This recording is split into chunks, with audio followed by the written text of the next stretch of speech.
ของอายไปทางอีเมลน้องได้หับแล้ว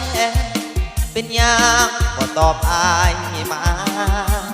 คงลืมคำเว้า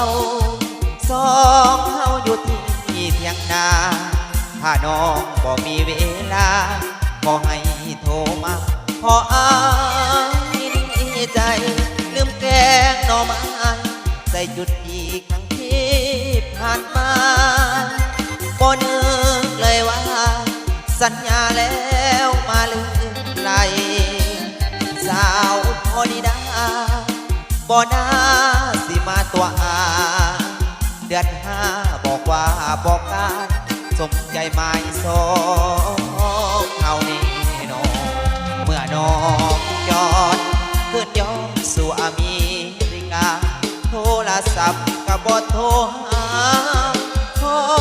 ความกะมีดอ่อนซอบ่นึกเลยว่าสาวพอดีดาจะมาหลอกหลอนพ่อบ้านหนุ่มน้อยไก่ทองคอยอายหาวอนน้ำตาหยาหัวใจซึมซาส่งข่าวผ่านทางอีเมล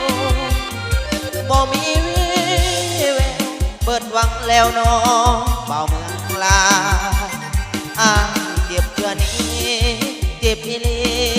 บ่มีแนวทางจังแม่นบอกมือคำว่าตัวเบาคนลาวให้แลนำโย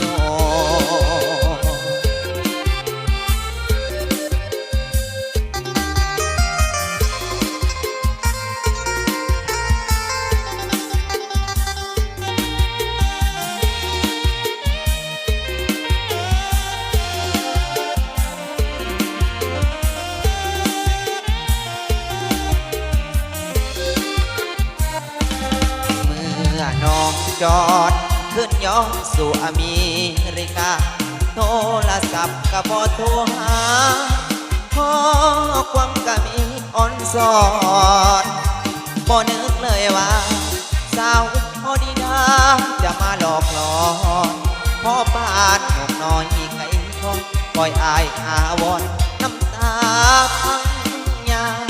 หัวใจซึมซาส่งข่าวผ่านทางอีเมลบ่มีวี่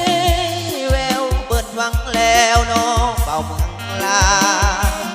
อ้ายเจ็บเดือนนี้เจ็บพี่ลีบ่มีแนวทางจังแม่นบอกคือคำว่า